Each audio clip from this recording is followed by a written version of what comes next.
Hello বন্ধুরা, কেমন আছো সবাই? আশা করছি খুব ভালো আছো এবং খুব ভালোভাবে প্রিপারেশন নিচ্ছ। আমি মনোজ তন্তু ভাই, আরেকটা নতুন ক্লাসে তোমাদের সবাইকে স্বাগত। তো আজকে থেকে আমরা ইলেকট্রিক্যাল মেশিনটাকে শুরু করব। তো ইলেকট্রিক্যাল মেশিন তোমাদের যে কোনো পরীক্ষার জন্য কিন্তু ভীষণ ইম্পর্টেন্ট হতে চলেছে। ইলেকট্রিক্যাল ইঞ্জিনিয়ারিংয়ে ইলেকট্রিক্যাল মেশিনটা কিন্তু একটা খুব ভাইটাল রোল প্লে করে, তাই না?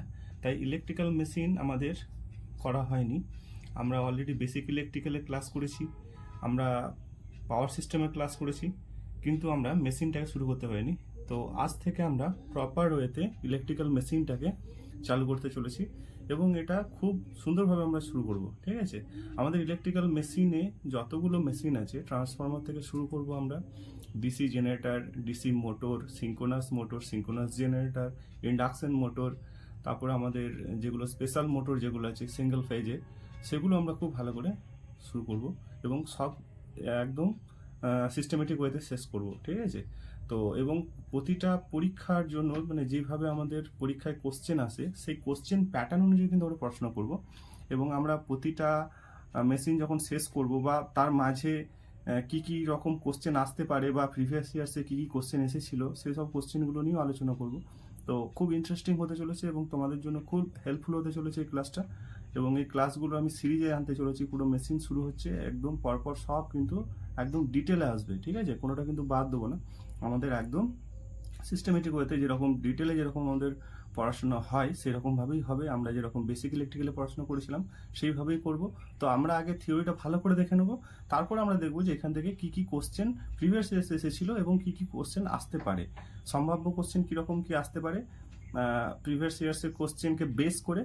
তো সেই সব কোশ্চেনগুলো নিয়ে আমরা কিন্তু খুব ভীষণভাবে আলোচনা করব, ঠিক আছে? কিন্তু তার আগে আমাদের বেসিকটা অবশ্যই জানতে হবে, তাই বেসিকটাকে খুব আমরা ভালো করে জোর দেবো, বেসিকটাকে খুব ডিটেলে দেখবো আমরা, ঠিক আছে? আর এই ক্লাসগুলো তাদের জন্য যারা একটু উইক মনে করো, মানে উইক তো কেউই নেই, সত্যি ভালো করে পড়াশোনা করলে কেউ উইক থাকে না, সবাই ভালোই কমান্ড পায় এটাতে। কিন্তু কেউ যদি মনে করো যে তোমার ইলেকট্রিক্যাল সাবজেক্টে একটু উইকনেস আছে, কিছু বুঝতে পারছো না, অসুবিধা হচ্ছে, তাহলে তোমরা কিন্তু এই ক্লাসগুলো তোমাদের জন্য ভীষণ ইম্পর্টেন্ট হতে চলেছে। একদম বেসিক থেকে শুরু করবো। তো চলো বেশি কথা না বলে আজকে আমরা আমাদের ইলেকট্রিক্যাল মেশিনের শুরু করব এবং সেটা শুরু করব ট্রান্সফরমারকে দিয়ে। দেখো, ট্রান্সফরমারটা হচ্ছে আমাদের ইলেকট্রিক্যাল মেশিনের কি বলবো, হার্ট বলতে পারি, মানে ভীষণ ইম্পর্টেন্ট একটা সাবজেক্ট বা চ্যাপ্টার বলতে পারো। তাহলে ট্রান্সফরমার আমাদের শুরু করব এবং ট্রান্সফরমারটাকে আমরা তিনটে পার্টে ভাগ করব। এক হচ্ছে তোমার সিঙ্গেল ফেজ ট্রান্সফরমার, তারপর আমরা করবো থ্রি ফেজ ট্রান্সফরমার, আর তারপরে আমরা যেটা বেঁচে থাকবে সেটা হবে অটো ট্রান্সফরমার। তাহলে দেখো, আমরা ট্রান্সফরমারকে আমরা কিন্তু তিনটে পার্টে করতে চলেছি। এক হচ্ছে সিঙ্গেল ফেজ ট্রান্সফরমার, দুই হচ্ছে থ্রি ফেজ ট্রান্সফরমার, আর তিন হচ্ছে অটো ট্রান্সফরমার। এইভাবে আমরা কিন্তু সব শেষ করব। তারপর আমরা মোটরসে চলে যাব। মোটরের ক্ষেত্রে আমরা প্রথমে ইন্ডাকশন মোটর দেখব। ইন্ডাকশন মোটরের পরে আমাদের সিঙ্ক্রোনাস মোটর আছে, সিঙ্ক্রোনাস জেনারেটর আছে, যেটাকে আমরা অল্টারনেটর বলি, তাই না? তাহলে এইভাবে কিন্তু আমরা পরপর একদম সুন্দরভাবে ইলেকট্রিক্যাল মেশিনটাকে শেষ করব। তো আজকে আমরা যেটা দেখবো সেটা হচ্ছে সিঙ্গেল ফেজ ট্রান্সফরমার। তো চলো সিঙ্গেল ফেজ ট্রান্সফরমারটা আমরা শুরু করে দিই।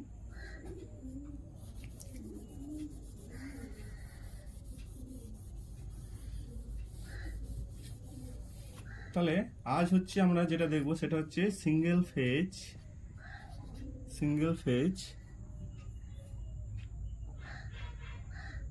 সরি, সম্ভবত এটা দেখা যাচ্ছে না, একটু নিচে লিখে দিচ্ছি এটা। আজকে আমরা দেখব সিঙ্গেল ফেজ ট্রান্সফরমার। তাহলে দেখো, সিঙ্গেল ফেজ ট্রান্সফরমার জিনিসটা কি একটু আমাদের ভালো করে জানতে হবে। ইলেকট্রিক্যাল মেশিনের আন্ডারে পড়ছে, মানে অবশ্যই এটা ইলেকট্রিক্যাল মেশিনই, ইলেকট্রিক ট্রান্সফরমারটা। তো ট্রান্সফরমার কি জিনিস? ট্রান্সফরমার নামের মধ্যে বোঝা যাচ্ছে কিছু ট্রান্সফার করছে, তাই না?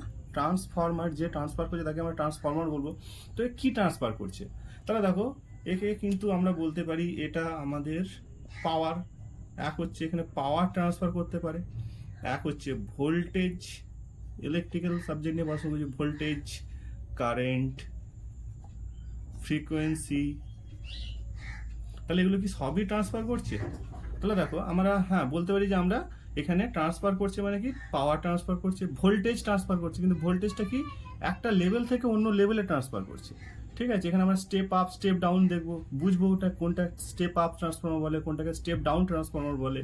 এখানে ভোল্টেজটা কিভাবে ট্রান্সফার করছে, ভোল্টেজ বা কারেন্টটাকে কীভাবে আমরা ট্রান্সফার করছি, ফ্রিকোয়েন্সিটা কীভাবে চেঞ্জ করছে না অথচ তাকে ট্রান্সফার করা হচ্ছে, সেটা আমরা দেখবো। পাওয়ারটা আমাদের জানি যে আমাদের এসি 3 রকমের পাওয়ার হচ্ছে, একটা অ্যাপারেন্ট পাওয়ার, একটা হচ্ছে কি একটা অ্যাক্টিভ পাওয়ার, একটা রিঅ্যাক্টিভ পাওয়ার, একটা অ্যাপারেন্ট পাওয়ার। তো সেখানে আমরা দেখবো যে অ্যাপারেন্ট পাওয়ার যেটা রয়েছে, অ্যাপারেন্ট পাওয়ারটাকে আমরা ট্রান্সফার করছি, অ্যাপারেন্ট পাওয়ারকে কোনো রকম চেঞ্জ করছি না। তো দেখো এখানে অনেক কিছু স্পেসিফিকেশন আছে যেগুলো ডাইরেক্ট আমাদের কোশ্চেন আসবে। ঠিক আছে, কিছু কোশ্চেন আছে যেগুলো আমাদের ডাইরেক্ট আসবে, থিওরিটিক্যাল কোশ্চেন।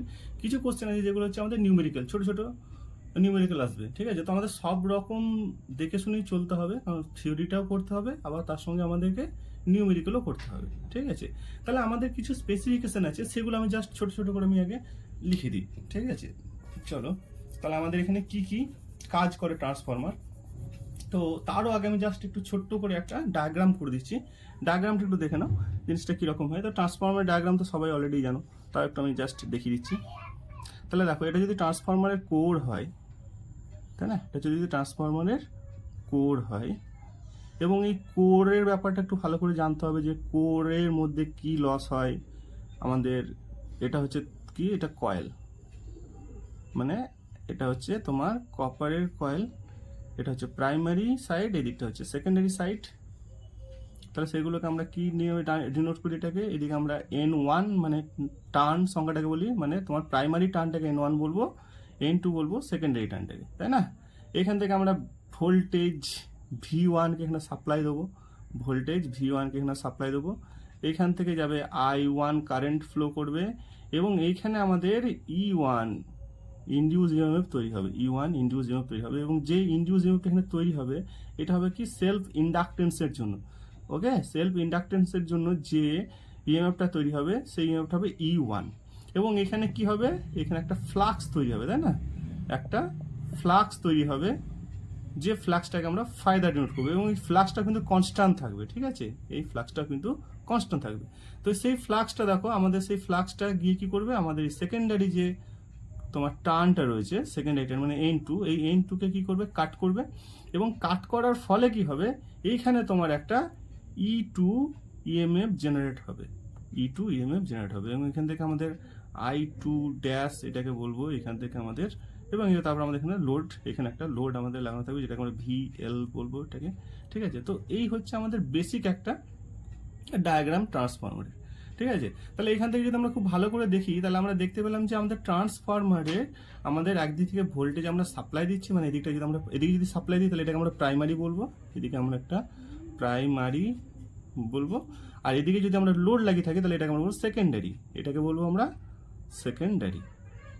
ওকে, তাহলে আমরা প্রাইমারিতে কি করি, প্রাইমারিতে আমরা ভোল্টেজ সাপ্লাই দিই, এবং সেকেন্ডারিতে আমরা ভোল্টেজটাকে রিসিভ করি, বা এখানে আমাদের লোড লাগানো থাকে। ঠিক আছে, তো এই হচ্ছে আমাদের ট্রান্সফরমার। এবং এখানে দেখো আমাদের যে কয়েল রয়েছে, আমাদের প্রাইমারি কয়েল যেটাকে আমরা N1 বলছি, তো সেখানে কি হয়, সেখানে আমাদের যখনই আমরা ভোল্টেজটা সাপ্লাই দিচ্ছি এখানে I1 যাচ্ছে, এবং I1 যাওয়ার ফলে সেখানে একটা ফ্লাক্স তৈরি হচ্ছে, এবং সেই ফ্লাক্স তৈরি হওয়ার ফলে কিন্তু এখানে একটা ইএমএফ তৈরি হবে, কারণ ইএমএফটা এখানে কাট করছে।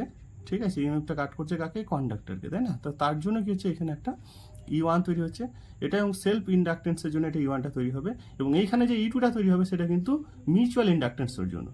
ঠিক আছে, এটা হচ্ছে মিউচুয়াল ইন্ডাকটেন্সের জন্য এখানে কিন্তু E2টা তৈরি হবে। তো তার জন্য আমরা এইটাকে ট্রান্সফরমারকে আমরা স্ট্যাটিক ডিভাইস বলি, স্ট্যাটিক ডিভাইস বলি। কেন স্ট্যাটিক ডিভাইস বলি, কারণ এখানে দেখো আমাদের ফ্লাক্সটা কিন্তু এখানে মুভ করছে, কারণ এখানে আমরা এসি সাপ্লাই দিয়েছি, এসিতে ফ্লাক্সটা যেটা তৈরি হবে সেটা এসির নেচার হবে, এসির নেচারে ফ্লাক্সটা কি এখানে মুভ করবে। ওকে, আর এখানে যে কন্ডাক্টরটা আছে, যে কন্ডাক্টর কয়েলটা আছে, সেই কয়েলটা কিন্তু এখানে স্থির থাকবে। ঠিক আছে, তো আমাদের দুরকমভাবে আমাদের ইএমএফ তৈরি হয়, একটা হচ্ছে ডাইনামিক ইনডিউস ইএমএফ হয়, একটা হচ্ছে স্ট্যাটিক ইনডিউস ইএমএফ হয়। তো এখানে আমাদের স্ট্যাটিক ইনডিউস ইএমএফ তৈরি হবে, এবং সেটা হয় শুধুমাত্র ট্রান্সফর্মার ক্ষেত্রে, মোটর বা জেনারেটরের ক্ষেত্রে সেটা আমাদের ডাইনামিক ইনডিউস ইএমএফ তৈরি হয়।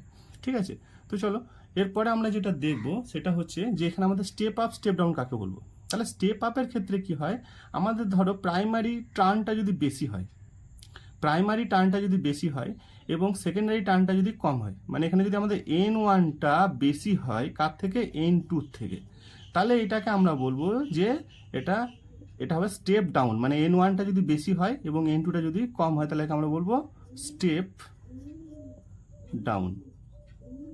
ঠিক আছে, আর যদি উল্টোটা হয়, যদি N1টা কম হয় N2 থেকে, তাহলে এটাকে আমরা বলবো স্টেপ আপ ট্রান্সফরমার। ঠিক আছে, তাহলে আমাদের N1টা দেখো, N1 যদি আমাদের দিকটা হয় N1, তাহলে N1টা ধরো বেশি আছে আর N2টা টার্নটা কম আছে। ঠিক আছে, তাহলে এটা কি হচ্ছে, এটাকে আমরা বলবো স্টেপ ডাউন, এটাকে বলবো আমরা step down.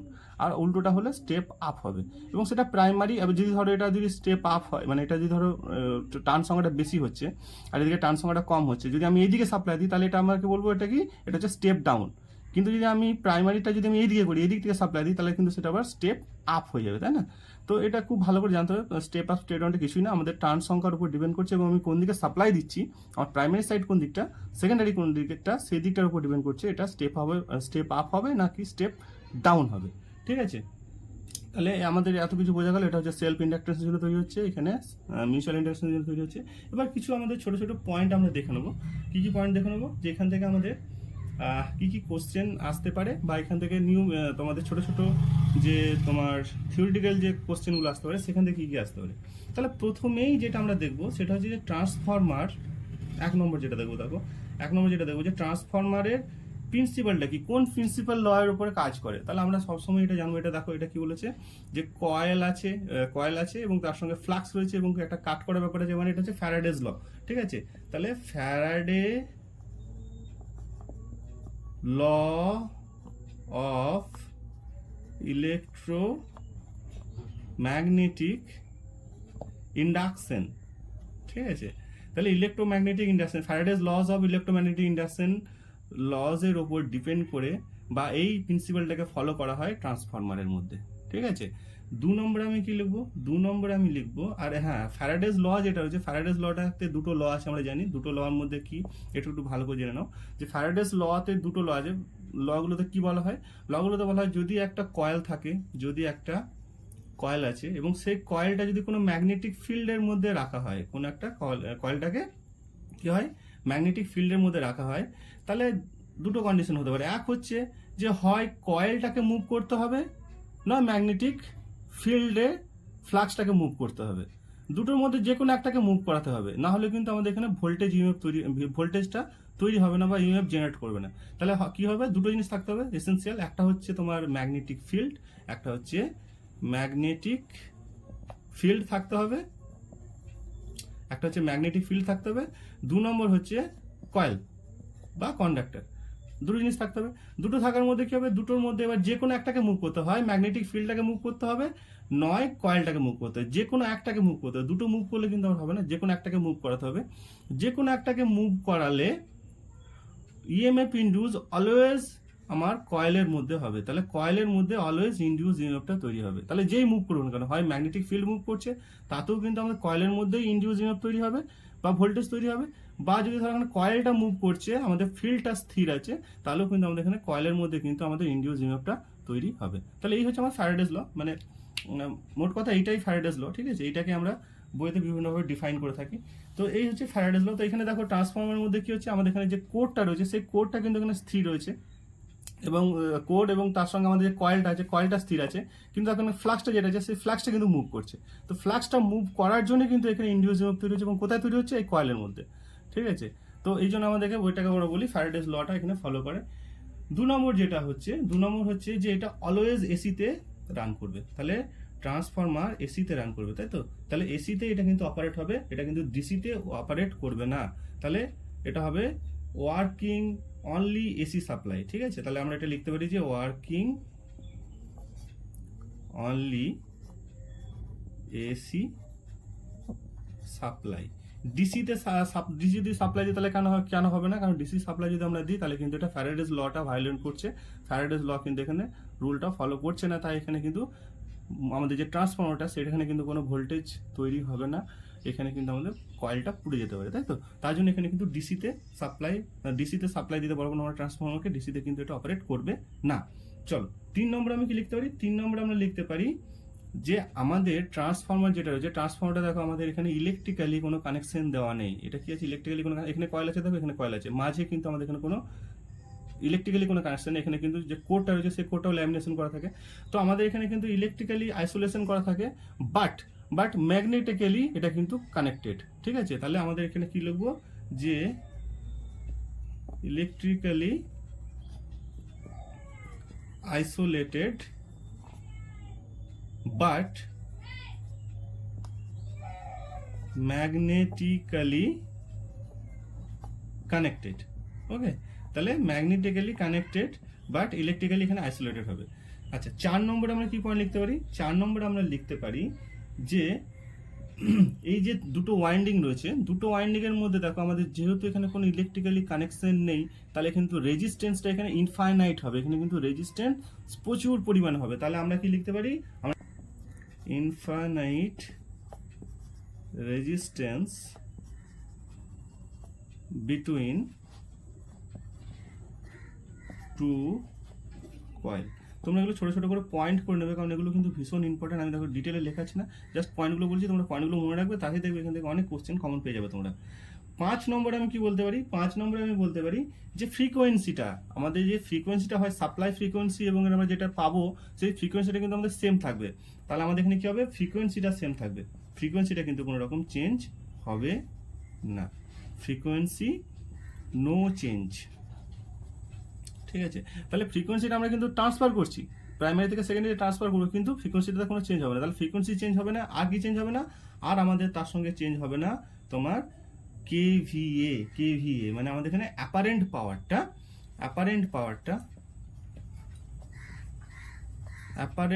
Power will be not change. তাহলে অ্যাপারেন্ট পাওয়ারটা এখানে কিন্তু চেঞ্জ হবে না, তাই না? তো আমাদের এই স্পেসিফিকেশনগুলো আমাদের ট্রান্সফরমারের, এগুলো কিন্তু আমাদের খুব ভালো করে মনে রাখতে হবে। ঠিক আছে, তো এইগুলো আমাদেরকে মনে রাখবে, পরীক্ষাতে কিন্তু এগুলো খুব ইম্পর্টেন্ট, তোমাদের পরীক্ষাতে কিন্তু এগুলো আসবে। ঠিক আছে, তো চলো এরপরে আমরা যেটা দেখবো সেটা হচ্ছে ইএমএফ ইকুয়েশন। ঠিক আছে, তাহলে ইএমএফ ইকুয়েশনটা একটু দেখিনি, এটা কীভাবে জেনারেট করে বা এটার আমাদের ইকুয়েশনটা কীভাবে আমরা ডিনোট করব। তো চলো সেটা শুরু করি এখানে। তাহলে আমাদের নেক্সট হচ্ছে আমাদের ইএমএফ ইকুয়েশন।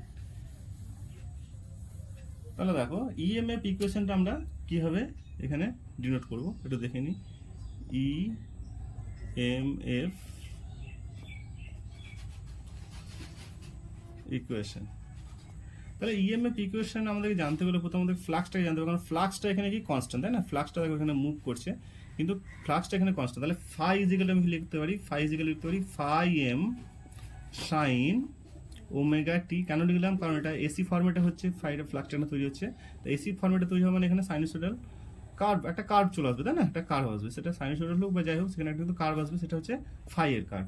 এবং সেই ফাইটাকে আমরা লিখবো ফাই এম সাইন ওমেগা টি।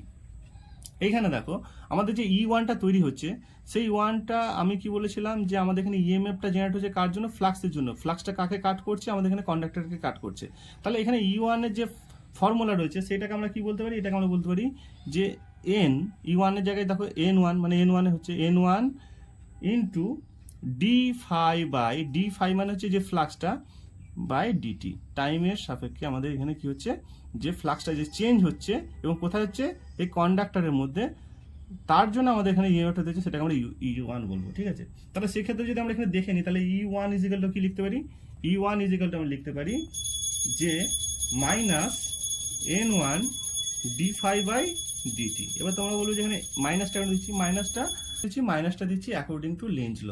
ঠিক আছে, তাহলে লেঞ্জ ল এর জন্য ওখানে মাইনাসটা ডিনোট করা হয়। তাহলে ই ওয়ান ইজিক্যাল কি লিখতে পারি? N one D phi by d t. এনটা মানে হচ্ছে নাম্বার অফ টার্নসের কথা বলা হচ্ছে, মানে প্রাইমারি টার্নস। এখানে ফাইটা মানে যে ফ্লাক্সটা তৈরি হচ্ছে এবং টিটা হচ্ছে টাইমের সাপেক্ষে। ঠিক আছে, তাহলে দেখো এখান থেকে যদি আমি দেখে নিই, তাহলে এখানে আমাদের লিখতে পারি মাইনাস এন ওয়ান ডি, আর ফাইয়ের জায়গায় লিখতে পারি phi m sine omega t. তাহলে লিখে দাও এখানে লিখে দাও phi m sine omega t by DT.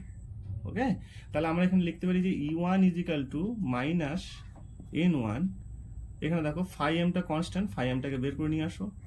তাহলে আমাদের কার ডেরিভেটিভ করবো? সাইন ওমেগা টির। সাইন ওমেগা টির ডেরিভেটিভ করলে এটা হয়ে যাবে কস ওমেগা টি, এবং এই ওমেগা টির জন্য একটা ওমেগা কনস্ট্যান্ট বেরিয়ে আসবে, তাই না? তাহলে এটা আমরা ফাইনালি লিখতে পারি যে E1 ইজিক্যাল টু হবে minus N1 omega phi m, আর কস ওমেগা টিটা আমরা এটাকে কনভার্ট করে সাইন করতে পারি। আর সাইন করলে কি হবে, সাইন ওমেগা টি মাইনাস যদি 90 ডিগ্রি করে দিই তাহলে কিন্তু এখানে একটা মাইনাস আসবে, যেটা মাইনাসে মাইনাস এটা প্লাস হয়ে যাবে, ঠিক আছে? তো চলো, এই হচ্ছে তোমার E1 ইজিক্যাল টু হবে N1 omega sine omega t phi m, sorry phi m, তাহলে N1 ওমেগা ফাই এম। তাহলে এই যে পার্টটা বেরোলো, এই পার্টটাকে আমাদের কি পার্টে আছে, এটা ম্যাক্সিমাম পার্টে রয়েছে, তাই না? ম্যাক্সিমাম পার্টে রয়েছে। তাহলে এটা হচ্ছে তোমার, এটা হচ্ছে ইএমএফ এর ম্যাক্সিমাম ভ্যালু, এটা হচ্ছে আমাদের যে ভোল্টেজটা, যে ইএমএফটা বেরোচ্ছে সেটা হচ্ছে ম্যাক্সিমাম ভ্যালু। কিন্তু আমাদের ট্রান্সফরমারে তো ম্যাক্সিমাম ভ্যালু দিয়ে কাজ হয় না, আমাদের হয় আরএমএস ভ্যালু দিয়ে কাজ হয়। আর আমরা একটা ফর্মুলাও জানি যে আমাদের যদি আরএমএস ভ্যালু বের করতে চাই, ERMS, সেটা আমরা কি করি, ই ম্যাক্সের সাথে আমরা কি করি, √2 দিয়ে ভাগ করে দিই। √2 দিয়ে ভাগ করলে ই ম্যাক্সকে আমরা ERMS পাই। তাহলে আমরা যদি এখানে ERMSটা দেখতে চাই, তাহলে আমরা যদি ERMS করতে চাই, তাহলে আমাদের কি হবে, এই যে ম্যাক্সিমাম যে ভ্যালুটা পেলাম, সেই ম্যাক্সিমাম ভ্যালুর সাথে আমাদের √2 ভাগ করে দিতে হবে। তাহলে এটা হয়ে যাবে তোমার N1 omega phi M by √2 হয়ে যাবে, তাই না? জাস্ট আমরা এটা পেয়ে গেছি। এবার এটাকে আমি জাস্ট সলভ করবো। তাহলে সলভ করলে কি আসবে, সলভ করলে কি আসবে দেখো, এটা ওমেগাটাকে আমরা ক্লিক করি 2 পাই এফ, ওকে? এটা হচ্ছে তোমার N1 ফাই এম, এখানে হচ্ছে √2। আবার দেখো এই যে পাইটা, যে পাই মানে কত হবে, পাই ইন্টু হচ্ছে 3.14, তাহলে সেটা যদি একটু ভালো করে দেখে নিই, তাহলে হচ্ছে ERMS ইজিক্যাল টু হবে 2 into 3.14 into F N1 phi M by হবে √2। তাহলে এই √2 দিয়ে 2 ইন্টু 3.14 কে যদি আমি ভাগ করি, তাহলে ভাগ করলে আমাদের এখানে যেটা ফাইনালি যেটা ইটা পাবো, মানে এখানে ERMSটা আমি E1 বলতে পারি। E1 মানে হচ্ছে দেখো, E1টা হচ্ছে দেখো এইখানে প্রাইমারি ইনডিউস ইএমএফ, তাই তো? প্রাইমারি ইনডিউস ইএমএফ E1, এটা N1 যেহেতু করেছি, তাহলে N1টাকে যে প্রাইমারি সাইডের কথা বলা হচ্ছে, তার জন্য আমাদের এখানে E1 লিখবো। এটাকে E1 ইজিক্যাল আমি লিখতে পারি 4.445 N1 ফাই এম, ঠিক আছে? তাহলে এই হচ্ছে আমাদের ইনডিউস ইএমএফ কার, এটা হচ্ছে তোমার E1 এ, মানে প্রাইমারি সাইডে আমাদের এটা হচ্ছে E1টা পেলাম, যেটার মান হবে 4.445 এফ। আর এটা হচ্ছে N1টা হচ্ছে এই যে নাম্বার অফ টার্নের কথা বলেছে, প্রাইমারি নাম্বার অফ টার্ন, এবং ফাই এম, ওকে? যদি আমরা E2তে, মানে E2টা যদি বের করতাম, তাহলে সেম ফর্মুলাই হতো। E2 ইজিক্যাল টু আমি কি লিখতাম, E2 ইজিক্যাল টু আমি লিখতাম যে 4.445, এখানে N2 যেটা, তাই না? এই যে E2 এখানে N2 নাম্বার অফ টার্ন, যেটা আছে সেকেন্ডারি আছে সেকেন্ডারি সাইডে, এবং এটা হচ্ছে ফাই এম। তাহলে এই হচ্ছে আমাদের ইনডিউস ইএমএফ। এইভাবে কিন্তু আমরা ইনডিউস ইএমএফ বের করে থাকি, ঠিক আছে? তো খুব ইজি ওয়েতে আমরা কিন্তু পড়াশোনা করছি, এবং খুব ইজিভাবে এটা আমরা পড়াশোনা করে যাব। তো আজ এই পর্যন্ত থাকলো, তোমরা খুব ভালোভাবে কিন্তু প্রিপারেশন নাও। ইলেকট্রিক্যাল মেশিনে আমি শুরু করেছি, এবং এখান থেকে প্রথম যেটা আমাদের চ্যাপ্টার শুরু হয়েছে সেটা হচ্ছে ট্রান্সফর্মার। আমাদের আজকে সিঙ্গেল ফেজ ট্রান্সফর্মার শুরু হয়েছে, জাস্ট এখন কন্টিনিউ চলবে এটা ক্লাসটা। এটা ট্রান্সফর্মার শুরু হয়েছে, এখানে আমাদের সিঙ্গেল ফেজের পর আমরা 3 ফেজে আসবো, তারপর অটো ট্রান্সফর্মার আসবো। কিন্তু এখানে অনেক ছোট ছোট পার্ট আছে, যেমন আজকে আমরা ইএমএফ ইকুয়েশন দেখলাম, পরের দিন আমরা নো লোড অপারেশন, তারপর আইডিয়াল ট্রান্সফর্মার, এইরকম করে কিন্তু আমরা ইকুইভ্যালেন্ট সার্কিট দেখবো। এরকম করে কিন্তু একদম পার্ট করে পুরো কোথাও কিছু বাদ দিয়ে যাবো না আমরা কিন্তু সব ডিটেলে পড়াশোনা করবো, ঠিক আছে? তো তোমরা কিন্তু খুব ভালো করে প্রিপারেশন নাও, আর খুব ভালোভাবে আমাদের এই ক্লাসটাকে ফলো করো। তোমরা কিন্তু ভীষণ উপকৃত হবে তোমাদের আপকামিং যে কোনো পরীক্ষার জন্য। তো তোমরা কিন্তু বন্ধুদের সাথে বেশি করে শেয়ার করো, সবার সাথে শেয়ার করো, এবং তোমরা খুব ভালোভাবে preparation now. All the best. আজ এই পর্যন্ত থাকলো, ভালো থেকো, সুস্থ থেকো।